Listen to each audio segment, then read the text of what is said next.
students, welcome back to Bhavna Mishra Pandey English classes. So guys, in this video we are going to cover question answers of the chapter Reach for the Top part 2 Maria Sharapova, and this is my third video on this chapter. First two videos already I have uploaded, so you must go through for getting good marks in your exams. So let's start with question 1. Briefly describe Maria Sharapova. Maria Sharapova, the famous woman tennis player, won the women's single at Wimbledon in 2004 and attained the world number 1 position in women's tennis in 2005. तो Maria Sharapova एक बहुत ही famous tennis player, इन्होंने जीता था women's single जो Wimbledon match 2004 में, and world में number 1 position इन्होंने विमेन टेनिस के लिए 2005 में इन्होंने अचीव की थी पोजीशन, फर्स्ट पोजीशन. दो Russian by birth, she got tennis training in United states of America. ये इनका बर्थ कहाँ था? रशिया में, लेकिन इन्होंने अपनी ट्रेनिंग जो थी वो यूएसए से ली थी, यूनाइटेड स्टेट्स ऑफ अमेरिका में ली थी. She loves singing, dancing, reading novels and is very hard working and dedicated. तो इनको बहुत ज़्यादा, इनको क्या पसंद है? सिंगिंग इनको बहुत अच्छी लगती है, डांसिंग, नॉवेल्स पढ़ना, एंड ये बहुत ही ज़्यादा हार्ड वर्किंग है अपने प्रोफेशन के लिए and so much dedicated towards that. Second question, how is Maria's personality a mix of contrasts. अब मारिया की पर्सनालिटी के बारे में जब भी हम बोलें तो हमको कंट्रास्ट दिखता है, यानी कि ऐसी चीज़ें जो बिल्कुल डिफरेंट हों. कॉन्ट्रेडिक्टरी तो नहीं, कॉन्ट्रास्ट मीन्स होता है ऑपोजिट, बिल्कुल उसके विपरीत. You can say the maturity, balanced mind and inner strength of Maria does not appear to be in accordance with her glamorous dress of her और her charming manner and ready smile. जब हम मारिया की तरफ देखते हैं तो वो face से बहुत ज़्यादा मैच्योर दिखती हैं, यानी कि बहुत ज़्यादा गंभीर है हर चीज़ में. उनका माइंड जो बिल्कुल बैलेंस्ड आप कह सकते हैं, एंड उनमें बहुत ज़्यादा इनर स्ट्रेंथ है. लेकिन उनको देखो तो वो लगता नहीं, जब उनकी हम ग्लैमरस ड्रेसेस देखते हैं, उनको इवनिंग गाउन्स में देखते हैं, एंड उनके फेस पे जो बहुत अच्छी स्माइल रहती है, चार्मिंगली वो बिहेव करती हैं. तो ये सारी चीज़ें उनके फेस को देख के कोई उनके नेचर के बारे में बता नहीं सकता. दोनों चीज़ें बिल्कुल कंट्रास्ट में हैं. There seems to be some mismatch between her sophisticated outer appearance and her balanced inner self. यानी कि बाहर से देख के, उनका अपीयरेंस देख के कोई भी कह सकता है ये बिल्कुल मिसमैच है. मिसमैच का मतलब मैच नहीं करता. कोई अगर बाहर से बहुत ज़्यादा आपको फैशनेबल दिखता है तो आपको लगता होगा कि वो पर्सन बिल्कुल भी बहुत ज़्यादा जॉली नेचर का है और अंदर से बिल्कुल भी मैच्योर नहीं है, या उसकी डिसीजन मेकिंग अच्छी नहीं है, ऐसा अपन कह सकते हैं. लेकिन मारिया को देख के आप क्या कहेंगे कि उसका इनरली वो बहुत ज़्यादा, अंदर से वो बहुत ज़्यादा स्ट्रॉन्ग है, बिल्कुल बैलेंस्डली बिहेव करती है. लेकिन बाहर से जब उसको उसका अपीयरेंस देखें तो बहुत ज़्यादा फैशनेबल है. यानी कि दोनों चीज़ें एक तरह से कॉन्ट्रास्ट में दिखती हैं हमको उसकी पर्सनालिटी के बारे में. Next question, Maria possesses some contradictory characteristics. What are they? तो मारिया में कुछ contradictory characteristics हैं, कुछ विशेषताएं हैं जो कि opposite हैं. वो कौन सी हैं वो हमको बतानी है यहाँ पे. तो Maria appears to be highly fashionable as far as her appearance is considered. अगर हम उसके appearance की, मतलब वो कैसी दिखती है, उसके बारे में बात करें तो she is very fashionable. बहुत ज़्यादा fashionable है वो, उनको बहुत ज़्यादा मतलब फैशन की बहुत ज़्यादा मतलब नॉलेज है, you can say. But she possesses a charming nature that proves her to be friendly and simple. लेकिन उनका नेचर देखा जाए तो वो बहुत ज़्यादा चार्मिंग है एंड बहुत ही ज़्यादा फ्रेंडली है, लेकिन सिंपल भी है. वो अंदर से बहुत ज़्यादा मन की बिल्कुल साफ है, बिल्कुल सिंपल है. She appears to be sophisticated and yet warm and approachable. एक तरफ से देखा जाए तो बहुत ज़्यादा सोफिस्टिकेटेड है. सोफिस्टिकेटेड मीन्स थोड़ी सी कॉम्प्लेक्स, जटिल. लेकिन अगर उनसे मिलो तो वो वार्मली बिहेव करती हैं, अप्रोचेबल हैं, बहुत इजीली हम उनसे बात कर सकते हैं. मीन्स बहुत ज़्यादा सिंपल हैं अगर देखा जाए, मिला जाए उनसे तो. Her love for junk food like pancakes with chocolate spread and orange drinks appears at odds with her fondness for evening gowns.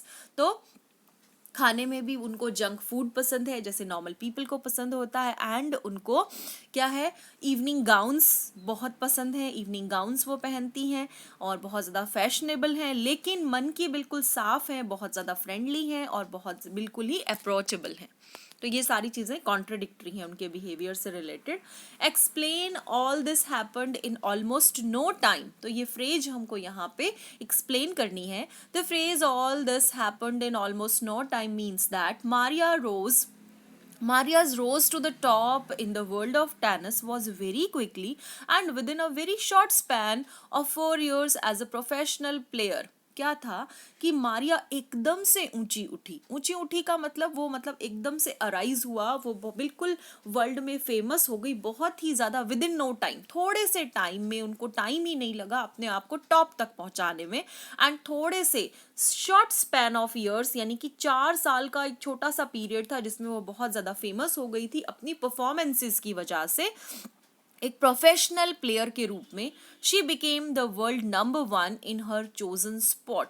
यानी कि जो उन्होंने खेल चूज किया, जो गेम उन्होंने, जो स्पॉट जिसमें वो थी यानी कि टेनिस, जो उन्होंने चूज किया उसमें वो नंबर 1 की पोजीशन पे पहुंच गई थी within a short period of time. That's why it's written here all this happened almost no time, यानी कि बिल्कुल जरा से टाइम में वो बहुत टॉप की पोजीशन में पहुंच गई थी. What does Maria declare to be her mantra for success? तो सक्सेस मंत्रा के बारे में वो क्या बोलती हैं, अपने सफलता के मूल मंत्र के बारे में क्या बताती हैं. Maria works really hard to fulfil her dreams. Maria ने बहुत हार्ड वर्क किया अपने ड्रीम्स को पूरा करने के लिए. She does not shy away from making any sacrifice. वो अपने आप को कभी भी दूर नहीं रखती थी. जो भी उनको सेक्रीफाइस करना पड़ा था, उन्होंने जो भी कुछ बलिदान किया अपनी लाइफ में, वो किसके लिए था? केवल अपनी सक्सेस के लिए. She does not allow herself to be emotional and sentimental. ये सबसे इंपॉर्टेंट चीज, वो कभी भी इमोशनल नहीं होती थी, कभी भी सेंटिमेंटल नहीं होती थी, भावनाओं में नहीं बहती थी. She is very competitive and works hard to be the best in whatever she does. कुछ भी वो कर सकती थी अपनी सक्सेस के लिए. एंड एक कॉम्पिटिटिव स्पिरिट थी उनके अंदर, प्रतियोगिता की भावना, जिससे वो अपने आप को हमेशा सोचती थी कि मुझे हमेशा टॉप पे रहना है, मुझे हमेशा आगे रहना है. She is driven by her hunger to succeed. यही चीज मैं आपको समझा रही हूँ कि उनमें एक हंगर थी. हंगर का मतलब सक्सेस पाने की जो भूख होती है वो उनमें थी. एज एन इंस्पिरेशन वो उनको गाइड करती थी. उनकी जो सक्सेस पाने की उनकी क्षमता थी अंदर से, the dreams of becoming the world's number 1 in women tennis. And उनके अंदर ये ड्रीम्स थे कि उनको विमेन टेनिस में नंबर 1 पोजीशन पे जाना है. This is her mantra for success. इसीलिए उन्होंने ये अपना गोल डिसाइड कर रखा था कि मुझे नंबर 1 ही बनना है. एंड यही इनका मंत्र था सक्सेस के लिए, सफलता के लिए. How was Maria different from other children. वो दूसरे चिल्ड्रन से डिफरेंट कैसे थी? Maria was calmer and more composed, more confident and tolerant than the other children of her age. अपनी एज के जितने भी बच्चे होते हैं उनसे बहुत ज्यादा मारिया क्या थी? बहुत ज्यादा शांत थी. मोर कंपोज्ड यानी अपने आप को अंदर से बैलेंस रखने वाली, बहुत ज्यादा कॉन्फिडेंट थी. टॉलरेंट यानी कि सब कुछ सहन कर सकती थी, जबकि इतनी उनकी एज के बच्चों में इतनी सारी क्वालिटीज नहीं होती. She also had inner strength. उनमें अंदर से क्षमता थी बहुत ज़्यादा. That enabled her to make sacrifices. जो कि उनको क्या करती थी? सेक्रीफाइस यानी कि उन्होंने बहुत सारे बलिदान किए अपनी लाइफ में. वो कौन से बलिदान थे? Staying away from her mother, getting bullied by senior players in hostel that few children could think of making. So वो हमेशा अपने पेरेंट्स, मदर से दूर रही थी, जबकि उनके सीनियर प्लेयर्स उनको चिढ़ाते रहते थे. एक तो मदर से दूर रहना, दूसरा सीनियर प्लेयर उनको चिढ़ाते थे, वो भी सहन करना हॉस्टल में. ऐसा बहुत ही कम चिल्ड्रन कर पाते हैं, बहुत सारे चिल्ड्रन ऐसा नहीं कर पाते.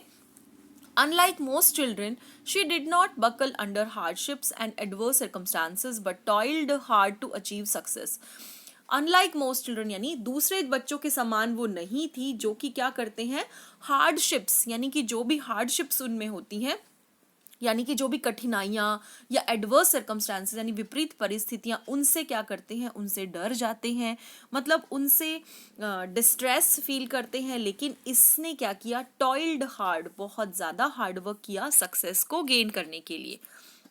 Next question, Why was Maria brought to Florida in USA by her father? उनके फादर उनको USA क्यों लेकर के आए? फ्लोरिडा USA क्यों लेकर के आए? Why didn't her mother go with her? Mother उनके साथ क्यों नहीं गई? How did Maria respond to this separation? And Maria का क्या रिएक्शन था इस सेपरेशन पे? सेपरेशन यानी अलगाव, क्योंकि अपनी मदर से अलग हो गई थी, तो उनका क्या रिएक्शन था? Actually, when she was brought to Florida USA by her father, Yuri to get trained as a professional tennis player and reach great heights of success and stardom in the sport. उनके father उनको लाए थे ताकि वो वहां पे एक professional बन सके, प्रोफेशनल टेनिस प्लेयर बन सके एंड सफलता की ऊंचाइयों को छू सके. हर मदर येलिना, उनके फादर का नाम था यूरी, मदर थी Yelena, did not go with her because of visa restrictions. तो वीजा, फॉरेन कंट्री में जाने के लिए अपन को वीजा की जरूरत होती है, तो वीजा से रिलेटेड जो भी रेस्ट्रिक्शंस थी, प्रॉब्लम्स थी, उसके कारण मदर नहीं जा पाई. This 2 year separation was very painful for this young girl. इस छोटी सी बच्ची के लिए 2 साल वो अलग रही थी, तो वो बहुत ज्यादा पेनफुल था. बट मारिया एंड्योर्ड, मारिया ने सब कुछ सहन किया. This sacrifice to pursue her dreams, यानी अपने ड्रीम्स को पूरा करने के लिए मारिया ने सब कुछ सहन किया. So this already we have done. Now next question number 8. How does Maria describe her journey from Siberia to United States? कैसे वो describe करती हैं अपनी journey साइबेरिया से United States तक की. So Maria was just 9-year-old when she had to leave her home. अपना घर छोड़ना पड़ा, अपनी country छोड़नी पड़ी और वहाँ से उनको जाना पड़ा कहाँ पे, United States. She had to make many sacrifices. बहुत सारे sacrifices उनको करने पड़े, बलिदान देने पड़े, बहुत सारी चीजें छोड़नी पड़ी. कैसे? क्योंकि वो foreign land पे गई थी, यानी अपना देश छोड़ के दूसरी जगह गई थी. where she did not even speak the language, जहाँ उनको उनकी लैंग्वेज भी, मतलब वहाँ लैंग्वेज दूसरी थी. यूनाइटेड स्टेट्स जब वो गई तो उनकी लैंग्वेज भी नहीं वो बोल पाती थी वहाँ की. She was bullied by senior players, यानी बड़े जो बच्चे थे, प्लेयर्स थे, वो उनको चिढ़ाते थे बहुत ज़्यादा. Had to face a lot of humiliation and insults. Humiliation का मीन्स भी इंसल्ट ही होता है, तो बहुत सारी उनको इंसल्ट भी सहन करनी पड़ती थी वहाँ पे. But she did not give in, लेकिन उसने ये सारी चीज़ें छोड़ी नहीं, उसने अपने आप को बिल्कुल भी एक कदम भी पीछे नहीं रखा. She did not give up, उसने छोड़ा नहीं बिल्कुल भी. हर कॉम्पिटिटिव नेचर, एक तो उनका नेचर ऐसा था कि कॉम्पिटिशन में आगे रहना हमेशा. And worked hard work helped her become the world's number 1 in women's tennis. इन सब चीज़ों ने उनको नंबर 1 बनाने के लिए उनको हेल्प करी. किन चीज़ों ने? उसकी स्पिरिट जो थी और चीज़ों से मतलब डरना नहीं, इंसल्ट फील नहीं करना, मतलब इन सारी चीज़ों को सहन करना इसकी वजह से और सेक्रीफाइस की वजह से. Next question. What important lesson did Maria learn during the first 2 years of her stay in USA away from her mother? जब वो अपनी मदर से दूर USA रही तो क्या उन्होंने सीखा वहाँ पे? During her first 2 years in USA when she was living away from her mother, Maria learned that excellence comes at a price. उसने कहा कि अगर किसी चीज़ में हमको excellent चाहिए, यानी कि अपने आप को हमको सुधारना है, एक्सीलेंसी चाहिए हमको, तो हमको क्या करना पड़ेगा? उसकी कीमत चुकानी पड़ेगी. जैसे आपको एग्जाम्स में अच्छे नंबर चाहिए तो आपको उसकी कीमत कैसे चुकाओगे? रात को लेट नाइट तक पढ़ के, सुबह जल्दी उठ के, टीवी ना देख के, फोन मोबाइल से दूर रह के. तो ये उसने कहा कि एक्सीलेंस अगर आपको चाहिए तो आपको उसकी कीमत चुकानी पड़ती है.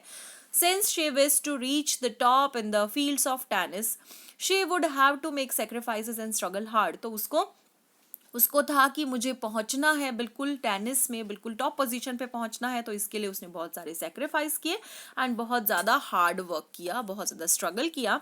She endured the heart wrenching separation from her mother for 2 years to attain her goal. तो एंड्योर्ड का मतलब होता है सहन करना, ऑलराइट, एंड हार्ट रेंचिंग का मतलब होता है एक्सट्रीमली सैड और डिस्ट्रेसिंग, यानी कि जो सेपरेशन था उसका बहुत ज़्यादा सैड जो चीज़ें थी. 2 साल तक उसने अपना गोल को पाने के लिए उसने ये सब कुछ सहन किया. Moreover she also learn how to put up patiently with adverse circumstances. तो उसने ये भी सीखा वहाँ पे पूरे पेशेंस के साथ कि कैसे हम एडवर्स सर्कमस्टांसेस में, यानी विपरीत परिस्थितियों में अपने आप को हम स्टैंड रख सकते हैं. ये सब चीज़ें उन्होंने वहाँ पे सीखी. Next question. Maria's father accompanied her to USA, but why could he also not see her during her stay there? Father उनके साथ जरूर थे, मारिया के साथ, लेकिन फिर भी वो उनसे मिल नहीं पाते थे मारिया से. ऐसा क्यों था? Maria's father Yuri had brought his 9-year-old daughter to USA to get her trained in tennis. वो चाहते थे कि यूरी जो थे मारिया के फादर, वो चाहते थे कि उनकी 9 साल की बच्ची यूएसए जाए एंड वहाँ पे टेनिस की ट्रेनिंग ले. अनफॉर्चुनेटली यहाँ पे कुछ नहीं है, this is nothing, alright. Unfortunately he too could not see her frequently as he had to work very hard to earn to pay for her training. और फादर को वहाँ पे बहुत बहुत ज़्यादा मेहनत करनी पड़ती थी क्योंकि उनको अपनी बच्ची की ट्रेनिंग के लिए पेमेंट देना पड़ता था, पे करनी पड़ती थी, इसलिए वो बहुत ज़्यादा हार्ड वर्क करते थे एंड अपनी बच्ची से ज़्यादा मिल भी नहीं पाते थे. Now last 2 more questions are remaining. How did some of the other pupils at the tennis academy trouble her, क्यों उसको बहुत सारे बच्चे जो और अदर pupils थे वो टेनिस अकेडमी में उसको प्रॉब्लम क्रिएट करते थे, वहाँ पे ट्रबल पहुँचाते थे, नुकसान मतलब ट्रबल करते थे, मुसीबत थे एक तरह से उसके लिए. How did Maria cope with this, Maria ने कैसे ये सब कुछ मेंटेन किया, कैसे मतलब इसको सहन करा, कैसे इसके साथ बैलेंस बिठाया. The other pupils at the tennis academy were much older than Maria and would return to the room around 11 p.m. when Maria was already asleep. तो और जो pupils थे टेनिस अकेडमी में वो बहुत ज़्यादा बड़े थे मारिया से, एंड वो जब रूम में 11 PM के लगभग जब वो पहुंचते थे, मारिया तब तक सो चुकी होती थी. They would wake her up, उसको उठा देते थे. Make her clean and tidy up the room, उससे रूम साफ करवाते थे. Maria coped with this trouble by not allowing it to depress her, लेकिन मारिया ने ये सब कुछ सहन करा, ये सब कुछ सारी मुसीबतें सहन करी, लेकिन अपने आप को उसने by not allowing it to depress her, इन चीज़ों से वो डिप्रेस बिल्कुल भी नहीं हुई. इंस्टीड दिस स्ट्रेंथन्ड हर, जबकि इन सारी चीज़ों ने उसको और ज़्यादा मजबूत बनाया. Determination and mental toughness, and in सारी चीज़ों की वजह से वो बहुत ज़्यादा मेंटली स्ट्रांग बनी, उसका डिटर्मिनेशन यानी कि दृढ़ शक्ति मजबूत हुई. Next question, this is second last question. Why did Maria not retaliate against the humiliation at the hands of the other pupil? दूसरे pupil जो भी उसको humiliate करते थे वो उससे बिल्कुल भी जरा भी डगमगाती नहीं थी, बिल्कुल भी मतलब उसकी जो इच्छा शक्ति थी वो बिगड़ती नहीं थी, मतलब वो अपने आप को स्टैंड रखती थी इन सारी चीज़ों में. ऐसा कैसे, मतलब क्यों ऐसा होता था? Maria was working hard to attain the world number 1 position in women's tennis. Actually उसने अपना एक गोल डिसाइड कर लिया था कि उसको वर्ल्ड टेनिस में, विमेन टेनिस में उसको फर्स्ट पोजीशन ही चाहिए. She had no time to retaliate against others and their humiliations. तो उसके पास बिल्कुल भी टाइम नहीं था इन सारी चीज़ों के लिए, कोई उसको ह्यूमिलिएट करे, कोई उसको तंग करे, वो उस पर ध्यान नहीं देती थी. She also had no time for sentiments, and भावनाओं में बहने के लिए भी, इमोशंस के लिए भी उसके पास कोई टाइम नहीं था. उसका एक फिक्स्ड गोल था, नंबर 1 पोजीशन इन विमेन टेनिस, तो उसने वही गेन करने के लिए. सो instead of retaliating against the humiliation at the hands of other pupils, she took it as a challenge and worked harder to achieve success. तो इन सारी चीज़ों से अपने आप को, इन सारी चीज़ों से मूव होने की बजाय, इन सारी चीज़ों से तंग होने की बजाय वो क्या करती थी, इन सारी चीज़ों को अपनी स्ट्रेंथ के रूप में लेती थी, अपनी शक्ति के रूप में लेती थी, और सोचती थी मुझे क्या करना है, मुझे इन सारी चीज़ों को एक चैलेंज के रूप में लेना है एंड सक्सेस अचीव करनी है. Despite being harassed by her seniors, why didn't Maria think of quitting? उसको जब इतना ज़्यादा हैरेसमेंट मिलता था अपने सीनियर्स से, सीनियर्स इतना परेशान करते थे, उसके बाद भी मारिया ने क्यों नहीं सोचा कि मेरे को ये गेम छोड़ देना चाहिए. So instead of the harassment by seniors depress her and get her to quit, she became more quietly determined and mental tough. इन सारी चीज़ों से परेशान होने की बजाय, इंस्टेड ऑफ लेटिंग हैरेसमेंट, इसकी बजाय उसने क्या किया, वो और ज़्यादा डिटरमाइंड हो गई एंड मेंटली टफ हो गई, यानी मेंटली स्ट्रांग हो गई इन सारी चीज़ों. उसने कहा कि अब तो मुझे गेन करके रहनी ही है ये position. She learned how to take care of her self and never thought of quitting because she knew what she wanted. उसने कभी भी इन सारी चीज़ों को छोड़ने की बात नहीं कही कि मुझे ये गेम छोड़ देना चाहिए क्योंकि मैं यहाँ पे बहुत परेशान रहती हूँ, जबकि उसने ये सोचा कि नहीं, मुझे तो ये ही चाहिए, फर्स्ट पोजीशन चाहिए, चाहे मुझे कोई भी कितना भी परेशान करे, कुछ भी करे. Her hunger for success and determination to achieve prompted her to put up with the humiliation and insult in order to steadfastly pursue her dreams. Steadfastly का मतलब वो पक्के तौर पे बिल्कुल उसने ये सोच लिया था कि कोई भी चाहे मेरे को कोई ह्यूमिलिएट करे, कोई मुझे इंसल्ट करे, मुझे दृढ़ निश्चयी हो के अपने ड्रीम्स को पूरा करना ही है. So guys, in the next video we will discuss about fourth part of question answers. Bye bye for now.